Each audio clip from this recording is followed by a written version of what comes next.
Welcome, everyone, to this briefing brought to you by the Israel Defense and Security Forum, IDSF. In Hebrew, our name is Apikonistim. IDSF is a leading Israeli organization advocating for strong national security to defend the state of Israel. Thank you, of course, to all of our viewers and supporters for tuning into this briefing. We're in a little bit of a different location.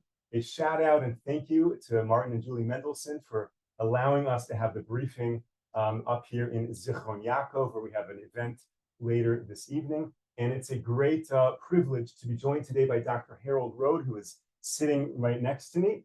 Dr. Rhode received his PhD in Islamic history and served as an advisor on the Islamic world at the U.S. Department of Defense. He is a distinguished senior fellow at the Gatestone Institute, and it's a great pleasure to be able to chat with you today. Nice to be here. Thank you very much, Moshe.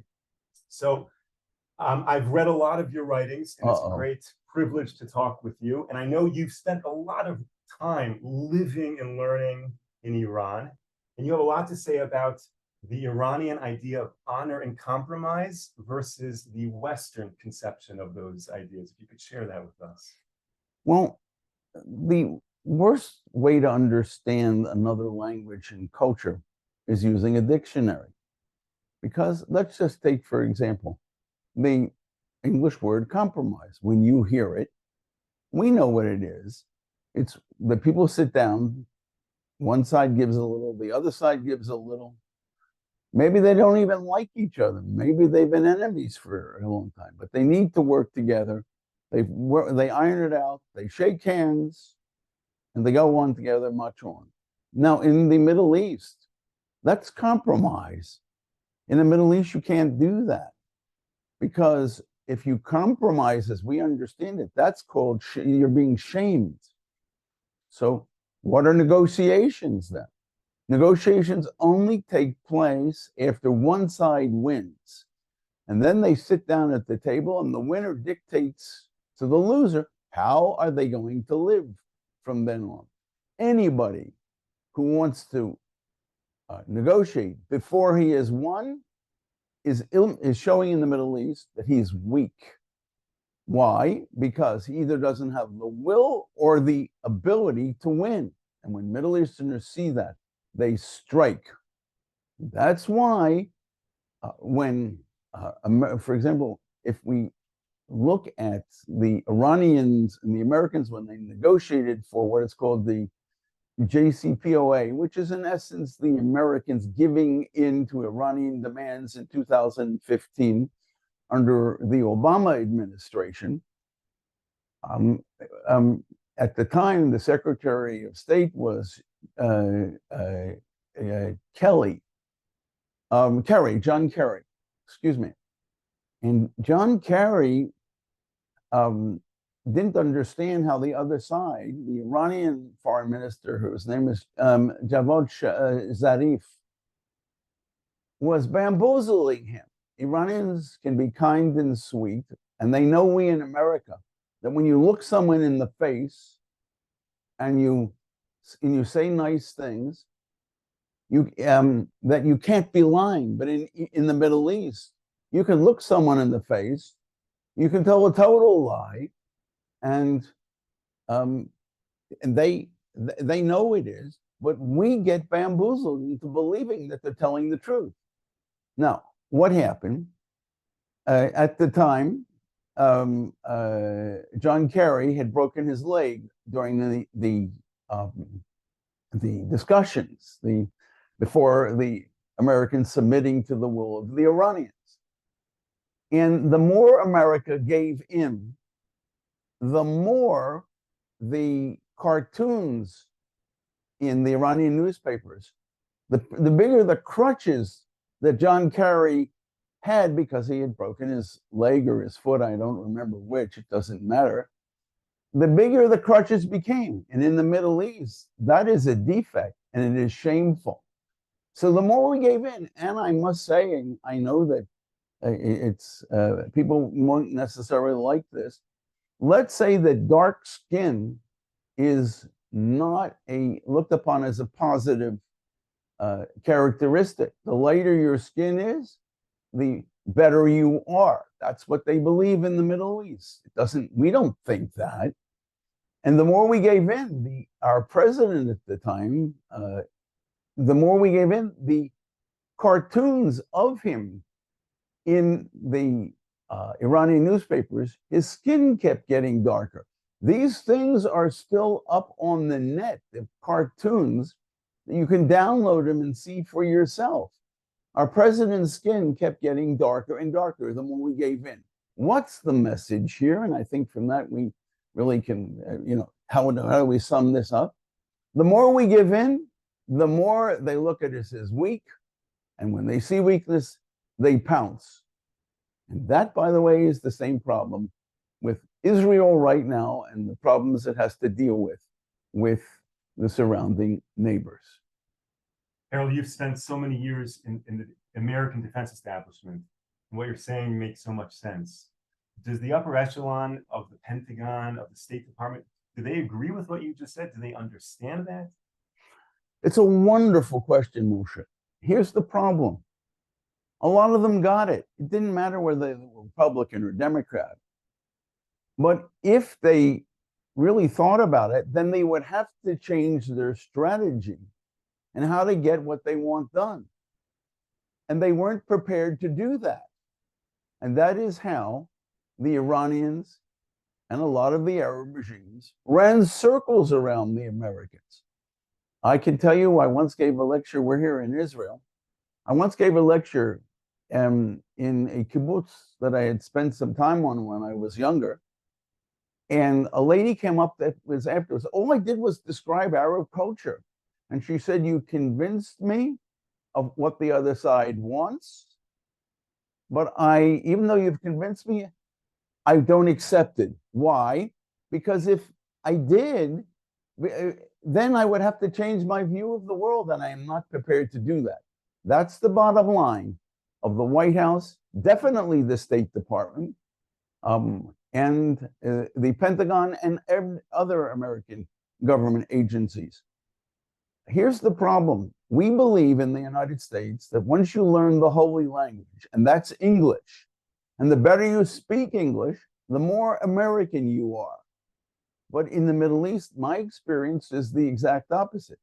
Many times, the better your English is, the more you are an enemy of the United States, of the West.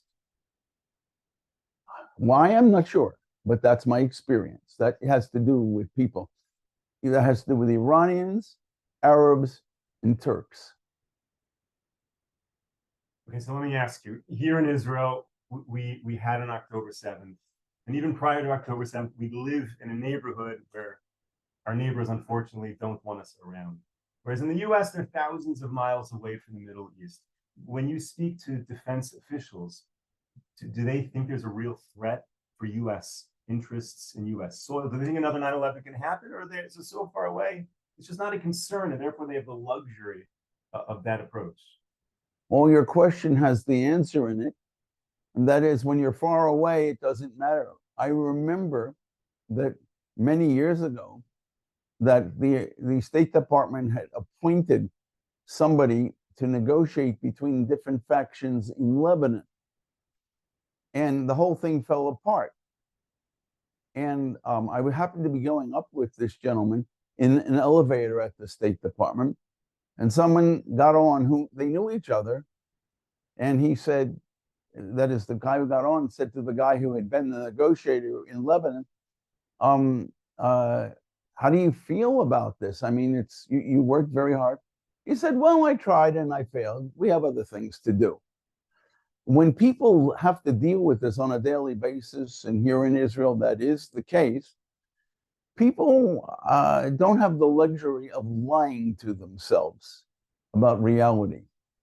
And all I can say is from my experience that many of the people in the State Department don't want to know these things. And some of them even bothered to learn some of the local languages, Arabic, Turkish, and Persian. Few learn Hebrew because only you learn Hebrew, put a time into it. There's only one country that speaks Hebrew. It won't help your advancement if you're a Middle East person. You might as well learn Arabic because many more countries speak it. So it's better for your advancement. They don't They learn the language, but from my experience, all I can say is they know the words very well, but words are not what it's about, it's concepts. They have very different concepts of conquest in Islam. Once you conquer a territory, it must remain Muslim forever, for example. Now, the word in Arabic that for conquest and the word in Hebrew for open the door is the same. In Hebrew, it's patach, and in Arabic, it's fatah. Now, it does mean in Arabic to open the door. Fatah al-bab, bab is a door in Arabic. I opened the door. But it has another meaning as well, to open up a territory, a land for Islam.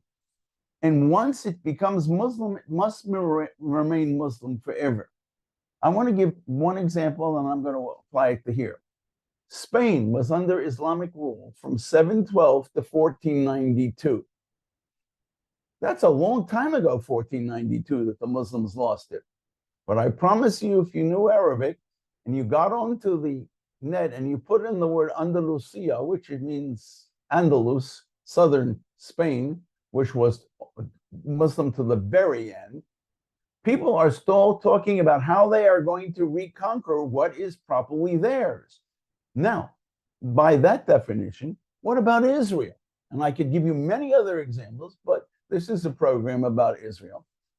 What is today Israel, or Eretz Yisrael, the land of Israel, in whatever borders it has, it was all conquered between 637 and 638 CE or AD, whatever you prefer. And that if the whole land was conquered, by the definition, by the explanation that I just gave, that means that all of this land of what is Israel, if we wish, Judea and Samaria, or the West Bank, Gaza, and all that, those because they were conquered, they are not were, but are Muslim. And that therefore means that there is absolutely no difference between Nablus, which is one of the cities in Samaria or the northern West Bank, and Tel Aviv.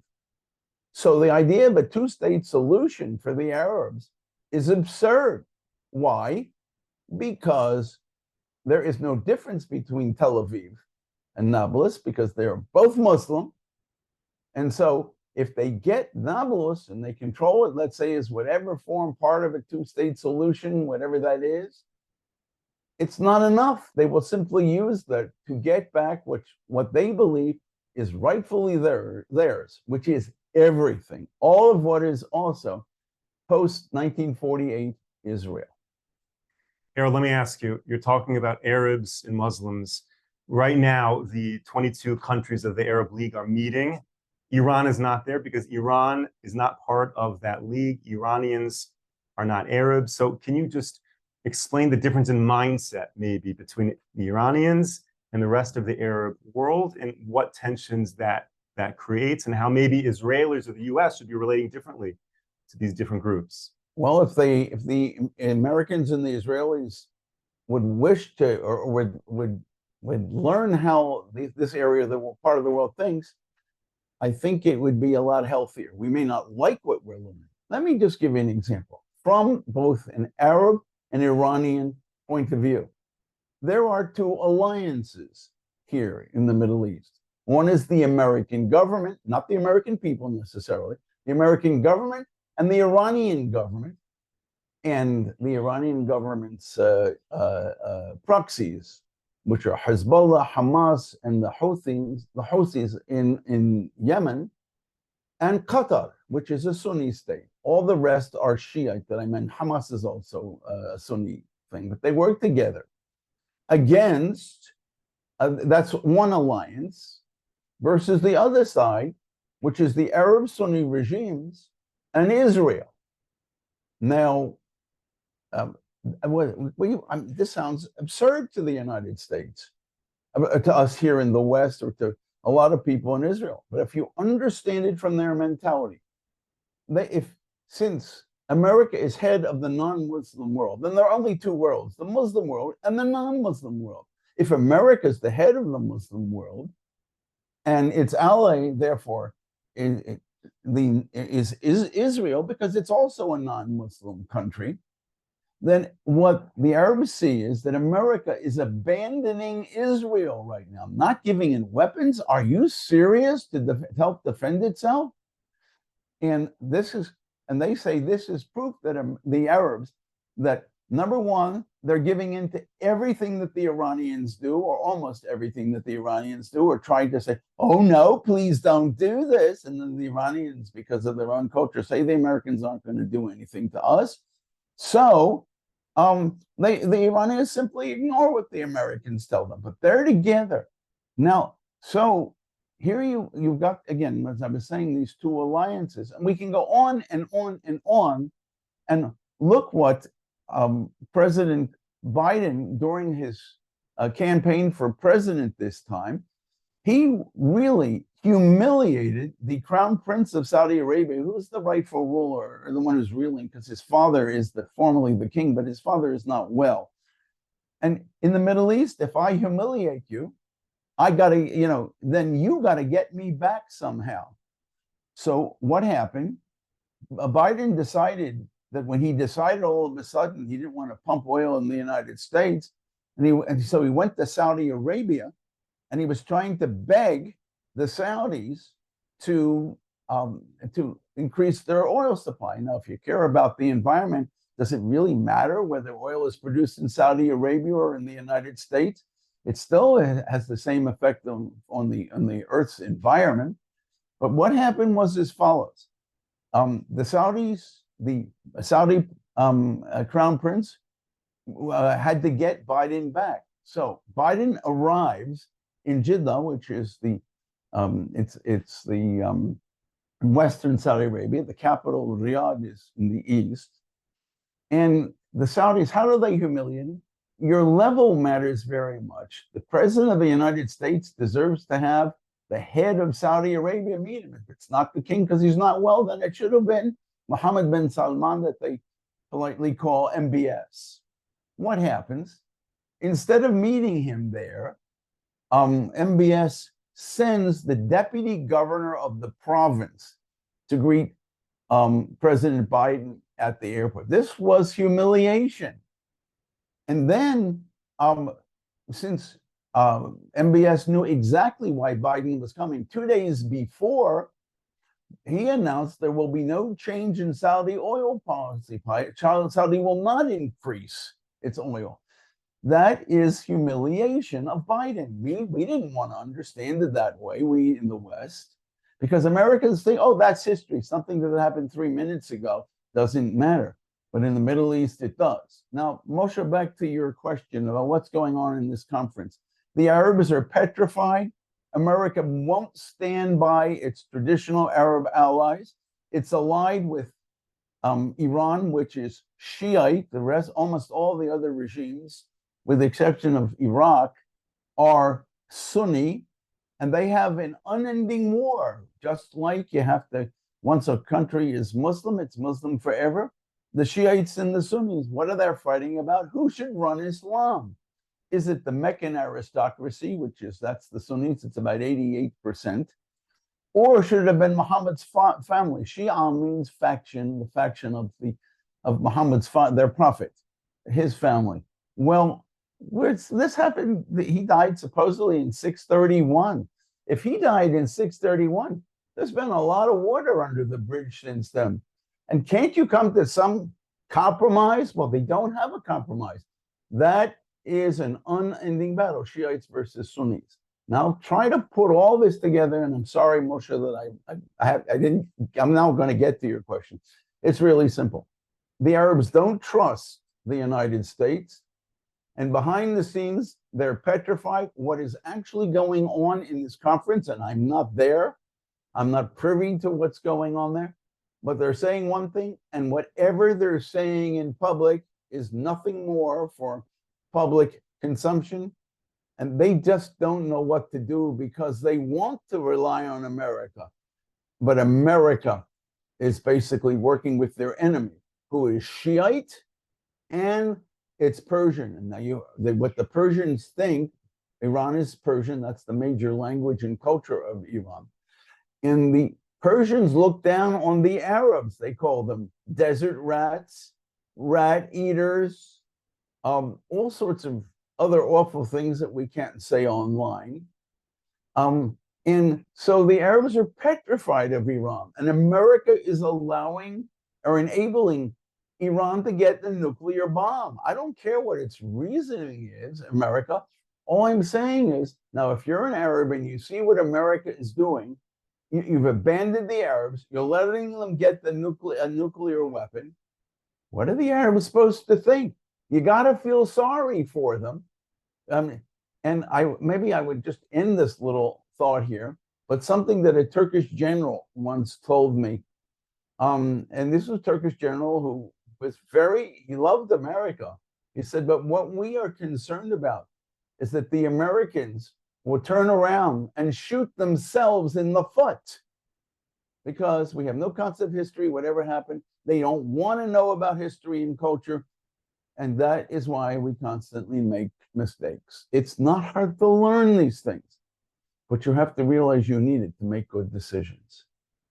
Thank you again to all of our viewers who are tuning in. And because we are here on location in Zichron Yaakov, a little bit of a different spot, we don't have Dr. Harold Rhode's name up on the screen, but this is, of course, Dr. Harold Rhode. Harold, let me ask you a question. You're talking about the 22 countries meeting at this Arab summit and what they're concerned about. And I didn't hear you say they're worried about Gaza or the Palestinian people. Let me answer this.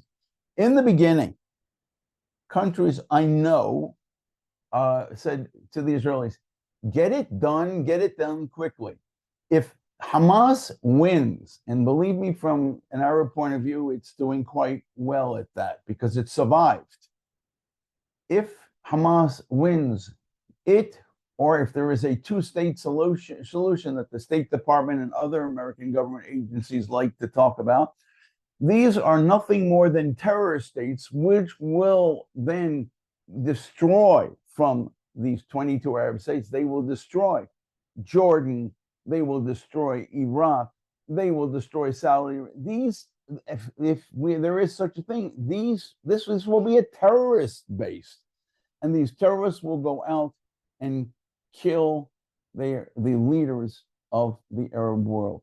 And that's why they want Israel to do their job. You can't say it in publicly. Why? Because if they do, there are people in their countries who may try to overthrow them or kill them, and they don't want that. So they mouth how much they support the Palestinians. They don't. You want to talk about Jerusalem?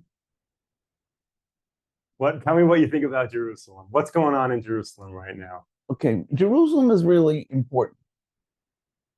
We constantly hear it is the third most holy site in Islam. I ask you, what is your third most favorite ice cream flavor? Who cares? Number one, Jerusalem has had basically very little significance in history. In Islamic history, and I can give you the Islamic sources for this. But anytime somebody else occupied it, like the Crusades, who were Christians, and the Jews, then it becomes important. If it was so important, Jerusalem was under Jordanian Muslim rule from 1948 until 1967. Well, why didn't they make Jerusalem the capital of Jordan? No, it's Amman, if it was so important. Now, here's the thing. What we would call in the West a fanatic Sunni scholar who is the intellectual godfather of an extremist form of Islam called Wahhabism. He hated Jerusalem and he hated the Jews, and he wrote in the end of the 1200s, early 1300s. He lived in Damascus when he wasn't in jail there. He said, Jerusalem was nothing more than the Judaification of Islam. And he went through Islamic history and proved it. There are only two holy cities to him, he said, Mecca and Medina. And Jerusalem is not holy. Now, the Saudis are they themselves are Wahhabis, and it therefore stands to reason that the Saudis don't care very much about Jerusalem. They can't say it in public because they don't want to get killed. But how do we know that's what they think? Bloggers in Saudi Arabia, you can see this on the net, and besides in Arabic, there are translations in English, subtitles. And what they for example, they talk about Al-Aqsa Mosque. Al-Aqsa means in Arabic the furthest mosque. Well, where is this furthest mosque? They will give you, the Saudi bloggers, they will tell you that it is in a place called Ji'rana, which is about 30 kilometers, maybe 22 miles or so from Mecca. And there were two mosques, the near mosque and the furthest one. Now, they say, they don't say they say this is the real Al-Aqsa. By what are they implying? That Jerusalem is not Al-Aqsa. They don't come out and say it isn't. They just say anybody with half the sense, and they're beautiful. The Arabic is very beautiful in how they put it together. Jerusalem, if the furthest mosque, Al-Aqsa, is about 22 miles or so from Mecca, then Jerusalem isn't Al-Aqsa. Now, therefore, so how do we know that's what they think? No blogger can get away with saying these things without government approval. That's things they don't say straightforwardly. That's very through the side. And how do you understand the culture? And what is the hidden meaning here? They're very into hidden meaning in this part of the world. And unfortunately, in the United States, even speakers of Arabic don't get the idea of some of them understand Arabic very well, but they don't get the concepts. It's like what I said before. You open an area for Islam. Well, why is Mehmed the Conqueror, the guy, the Ottoman Sultan who conquered Istanbul in 1453, Constantinople? Fatih means, in simple Arabic, it means the opener. He opened up this land for Islam. And then in Hebrew, that would be the word Potach, which means Muhammad the opener. What is he like? He opened the land for Islam. And once it's Muslim, it has to remain Muslim forever. You don't go back. So Jerusalem, by that definition, the Jordanians never made it their capital when they had the opportunity, if it was so holy. And the Arab sources, they say straightforwardly in the beginning where the furthest mosque is. And it is not Jerusalem, as I said, it's in what is Western Arabia today. Dr. Harold Rhode, thank you so much. You're welcome. For joining, for enlightening myself and our audience. I'm so glad you're in Israel right now. We could have you join this briefing, and I hope you'll be able to join us again and share more about your wealth of knowledge about Islam, about what is going on in this war. Thank you, of course, to all of our viewers and supporters for tuning in. We will be back with you next week, 10 a.m. Eastern Time, 5 p.m. here in Israel. We'll be back with Brigadier General Amir Avivi on Monday. Until then, stay safe, stay strong,